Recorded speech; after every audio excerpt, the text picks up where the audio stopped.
Hey everyone, welcome back to the channel. Today I want to share something really special with you. This is a story that touched my heart deeply, and I know it's going to touch yours too. It's about courage, sacrifice, and a secret so heavy that one man carried it in silence for over 40 years. His name was Lieutenant Colonel Richard Hayes, a decorated veteran of the Vietnam War. And what he did on one dark night in 1968 would change lives forever, but no one could ever know the truth. This is a story about the impossible choices soldiers face, about brotherhood, and about the weight of doing what's right when the world is watching. So grab a seat because this one is going to stay with you long after it ends. Let's begin. The rain came down in sheets that night in November 1968, turning the jungle floor into a muddy swamp that sucked at every boot step. Lieutenant Richard Hayes crouched behind a fallen tree trunk, his M16 gripped tight in his hands, rain streaming down his helmet and into his eyes. Around him, what remained of his platoon lay scattered in defensive positions, 12 men out of the original 32 who had set out on patrol that morning. They were pinned down 6 clicks northeast of Firebase Delta, deep in enemy territory, and the radio had gone silent 3 hours ago when a mortar round had blown apart their communications equipment and killed their radio man, Private Danny Morrison, just 20 years old. Hayes was 27, which made him practically ancient by Vietnam standards. He had been in country for 11 months, with only 3 weeks left before his rotation home to his wife Sarah and their 2-year-old daughter Emily, whose photo he kept tucked inside his helmet. He had promised Sarah he would come home. He had promised her he would be careful, but promises meant nothing in the jungle when the enemy had you surrounded and ammunition was running low. "Sir, we got movement on the left flank," Sergeant Tom Briggs whispered, sliding through the mud to Hayes' position. Briggs was from Alabama, a career soldier with eyes that had seen too much. Blood seeped through a makeshift bandage on his shoulder from where shrapnel had caught him during the initial ambush. "I count at least 20, maybe more. They're tightening the noose." Hayes nodded, his mind racing through their limited options. They were cut off from the firebase, low on ammunition, with wounded men who couldn't move fast, even if they tried to break through the enemy lines. The jungle around them was alive with the sounds of the Viet Cong repositioning, preparing for what would likely be a final assault. Artillery support was impossible without radio contact, and the weather had grounded any chance of helicopter extraction until morning, if morning ever came. That was when Hayes heard it, a voice, faint and desperate, calling out from somewhere in the darkness beyond their perimeter. It was speaking English, but with an accent Hayes immediately recognized as North Vietnamese. The words sent ice through his veins. "American soldiers, we have your man. If you want him alive, you listen now." Every man in the platoon froze. Hayes felt his heart hammering against his ribs. They had done a head count after the ambush. Everyone was accounted for except for Corporal James Mitchell and Private First Class Rodriguez, both confirmed killed in the first minutes of the firefight, or so they had thought. "Lieutenant Hayes, we know you there. We have your soldier. He is wounded but alive. You come talk, or he dies." Briggs grabbed Hayes' arm. "It's a trap, sir. Has to be. Everyone's accounted for." But even as Briggs said it, another voice cut through the rain, weak and broken, but unmistakably American. "Sir, it's Mitchell. I'm alive. Please." The jungle fell silent except for the drumming rain. Hayes closed his eyes, his training screaming at him that this was a textbook enemy tactic to draw out leadership, to create chaos, to exploit compassion. But that voice, that was Mitchell. He knew his men's voices like he knew his own heartbeat. "What are you going to do, sir?" Specialist Alvarez asked, his young face pale in the darkness. Hayes made a decision that would haunt him for the rest of his life. "I'm going out there." "That's suicide," Briggs hissed. "If Mitchell's alive and I leave him, that's murder." Hayes shot back. "Get the men ready. If I'm not back in 10 minutes, you break south toward the river and try to make it back to Delta." "That's an order, Tom." Before Briggs could protest further, Hayes was moving through the mud, his weapon slung across his back, hands raised above his head.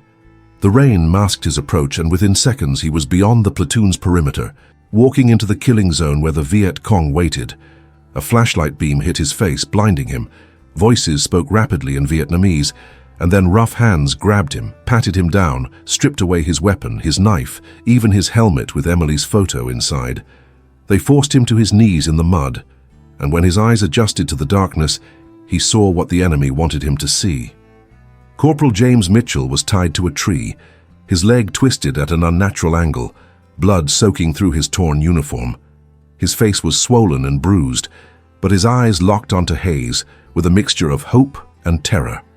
Behind Mitchell stood a North Vietnamese officer, young, maybe 25, with the bearing of someone educated and intelligent. He held a pistol to Mitchell's head. "Lieutenant Hayes," the officer said in surprisingly good English, "I am Captain Nguyen Van Thieu. You are a brave man to come here, or perhaps just foolish." "Let him go," Hayes said, his voice steady despite the fear coursing through him. "He's wounded, he's no threat to you. This violates the Geneva Convention." Captain Nguyen laughed, a bitter sound. "Geneva Convention. You Americans, you speak of rules while you burn our villages, while you drop napalm on our children. But I did not bring you here to debate. I brought you here to give you a choice." The Vietnamese officer walked slowly around Hayes, the pistol now pointed at the American's head. "Your platoon is surrounded. You cannot win.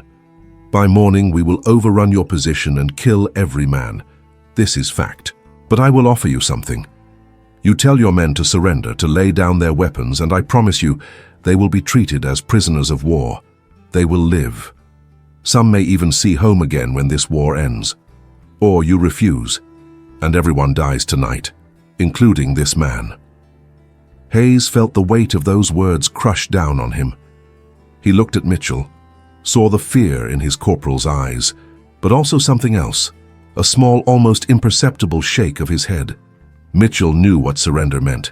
They all knew. Prisoners disappeared into the jungle camps, tortured for information, some never seen again. "How do I know you'll keep your word?" Hayes asked, buying time, his mind working through impossible mathematics. "You don't," Captain Nguyen replied honestly. "But you know with certainty what happens if you refuse. Look at your man, Lieutenant.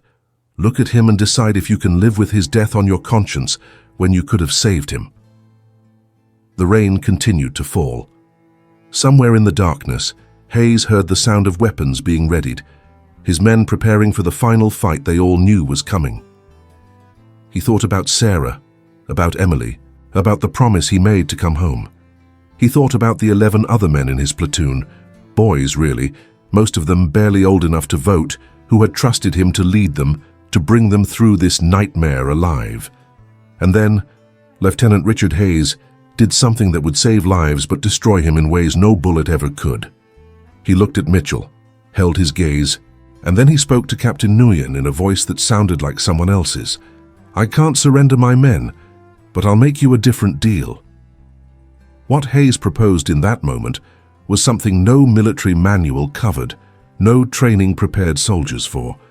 He offered himself as a hostage in exchange for Mitchell and safe passage for his platoon to fall back to the firebase.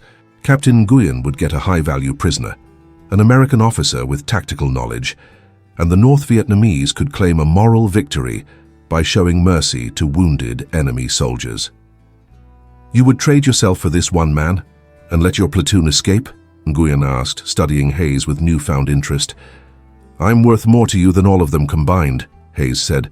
"I have information about operations, positions, strategies. They're just infantry. I'm offering you something valuable, but you let Mitchell go with them and you give them a 30-minute head start. That's the deal." Captain Nguyen considered this, consulted briefly with his men in Vietnamese, and then turned back to Hayes. "Very well, Lieutenant. You have honor, even if it is misplaced. I accept your terms. But know this. If your men break the agreement, if they attack, you die first." The next hour unfolded like a fever dream.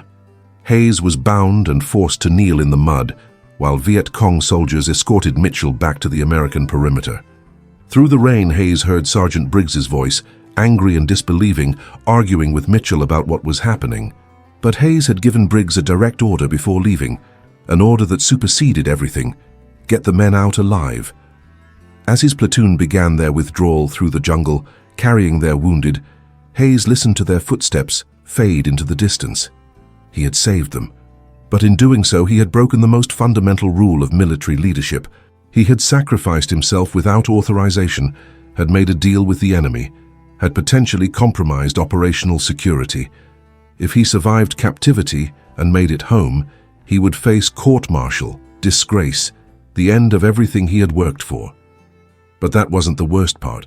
The worst part came 3 minutes after his platoon had disappeared into the jungle.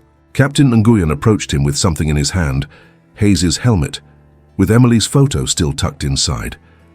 "You have a daughter," the Vietnamese officer said quietly, looking at the picture.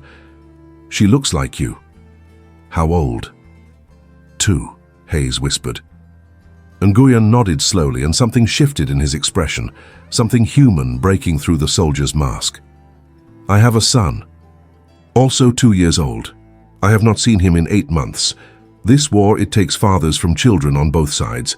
Then Captain Nguyen did something that would make the secret even more unbearable. He cut Hayes's bonds, returned his helmet, and spoke words that would echo through the decades.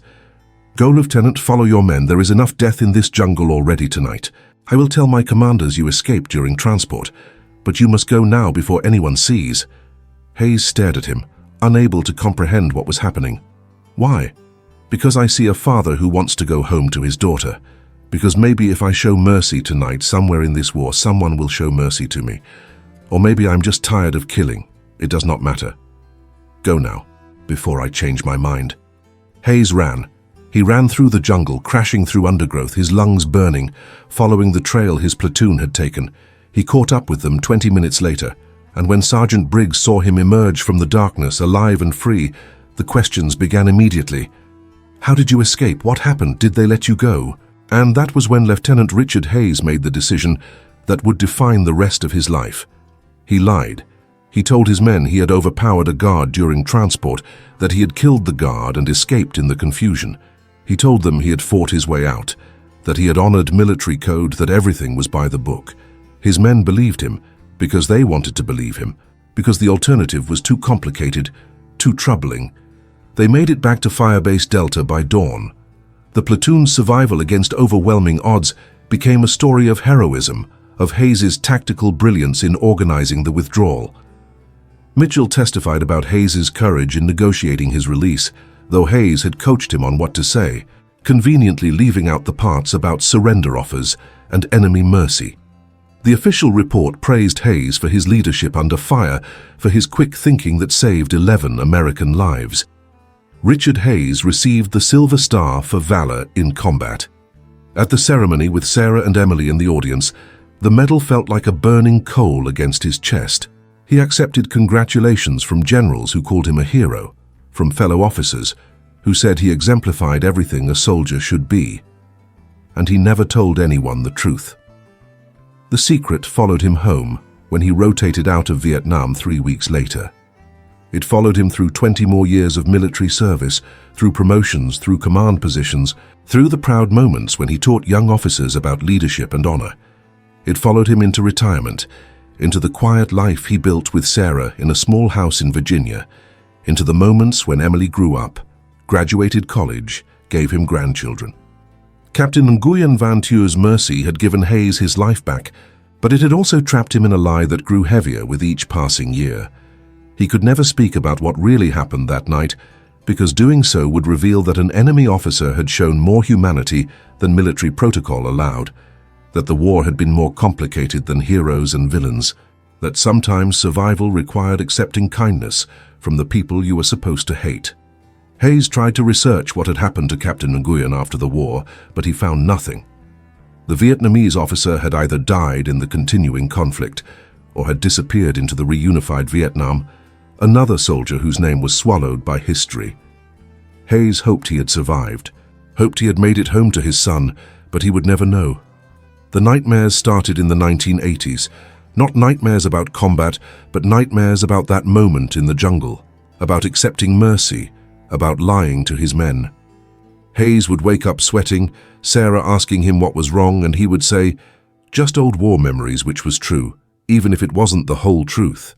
He attended platoon reunions, shook hands with the men whose lives he had saved, men who called him the old man with affection and respect. Sergeant Tom Briggs, retired and living in Florida, would always raise a toast to the lieutenant who got us out alive.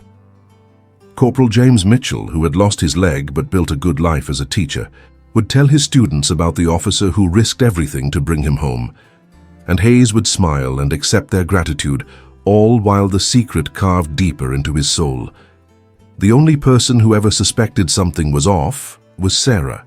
She knew her husband too well, knew the way he would sometimes stop mid-sentence when talking about Vietnam, knew the shadow that would cross his face when someone called him brave.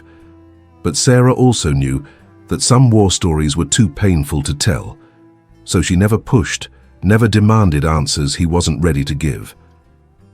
It wasn't until 2009, 41 years after that night in the jungle, that Richard Hayes finally told someone the truth. He was 70 years old, diagnosed with terminal cancer, and the doctors gave him 6 months at most. Emily was by his bedside in the hospital, holding his hand when Hayes suddenly started talking about Vietnam in a way he never had before. He told her everything: the ambush, the impossible choice, Captain Nguyen's offer, the mercy that saved him, the lie he had lived with ever since. Emily listened without interrupting, tears streaming down her face, as her father unburdened himself of the secret that had shaped his entire adult life. "I've never told anyone," Hayes whispered, his voice weak from the cancer eating through his lungs. "Not your mother, not my men, not the army. Everyone thinks I'm a hero, but I'm not. I accepted mercy from the enemy, and then I lied about it for 40 years. I built my whole life on that lie." Emily squeezed his hand tighter. "Dad, you saved 11 men that night. Mitchell is alive because of you. Briggs got to see his grandchildren grow up because of you. You made an impossible choice, and you chose life over death. How is that not heroic?" "Because I broke the code," Hayes said. "Because I wasn't supposed to accept help from the enemy. Because heroes aren't supposed to need mercy." But Emily understood something her father couldn't see about himself. "Dad, the real heroism wasn't fighting your way out or killing a guard. It was having the courage to accept a moment of humanity in the middle of a war. That Vietnamese officer showed you mercy, and you honored that mercy by living a good life, by being a good father, by teaching young soldiers to value life. That's not something to be ashamed of. That's something beautiful in the middle of all that horror." Richard Hayes died 3 months later with his family around him, the secret finally released after 41 years of silence. At his funeral, the honor guard folded the American flag with precision, and Sergeant Tom Briggs delivered a eulogy that praised Hayes as the finest officer he had ever served under. Corporal James Mitchell, now 70 years old and walking with a prosthetic leg, placed a hand on the casket and whispered, "Thank you, sir," one final time. Emily didn't tell her father's full story that day. She understood that some truths were too complex for military funerals, that her father's reputation and the memories of the men he served with deserved to remain unsullied. But she wrote it all down in a journal, preserving the real story of what happened that night in the Vietnamese jungle, when 2 soldiers from opposite sides of a terrible war found a moment of shared humanity that transcended the politics and hatred surrounding them. Years later, Emily would research the Vietnam War more deeply, trying to understand the context of her father's experience. She learned that thousands of small moments like the one her father experienced probably happened throughout the conflict, moments where soldiers saw each other as human beings rather than enemies, where mercy and compassion broke through the machinery of war. Most of these moments were never recorded, never spoken about, buried under official narratives and military protocols. She tried to find information about Captain Nguyen Van Thieu, the man who had spared her father's life. Vietnamese military records from that era were incomplete and often contradictory, especially for lower-ranking officers who served in the South during the war. She found 3 different men with similar names who had served in the North Vietnamese Army during 1968, but none of the records were detailed enough to confirm if any of them were the same man who had shown mercy to her father in the jungle that night. What Emily did discover was that Captain Nguyen, whoever he was, had been right about one thing. The war had indeed taken fathers from their children on both sides.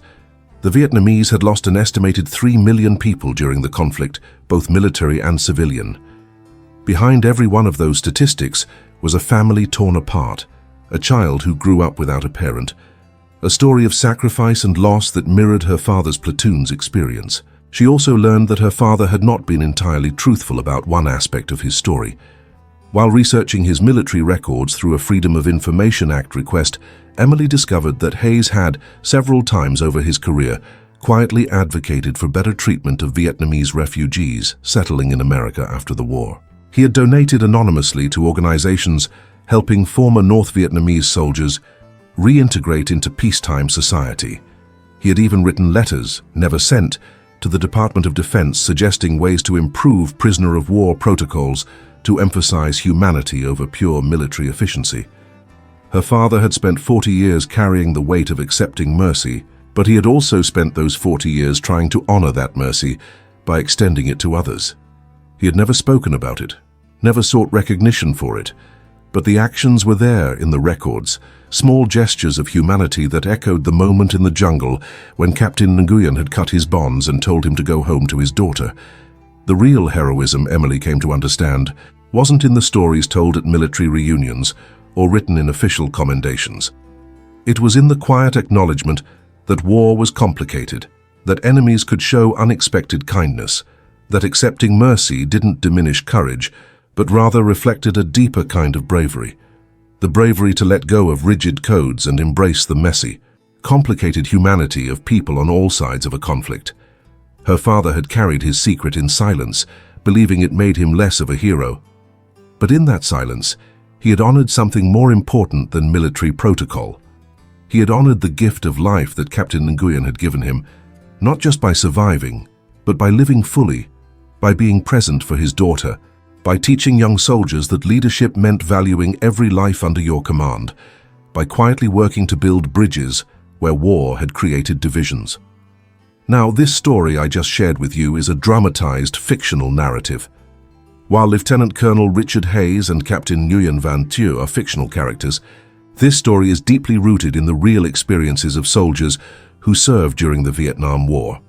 The conflict, which lasted from 1955 to 1975, was one of the most complex and morally challenging wars in modern history, and countless soldiers on all sides faced impossible choices similar to what Hayes experienced in this story.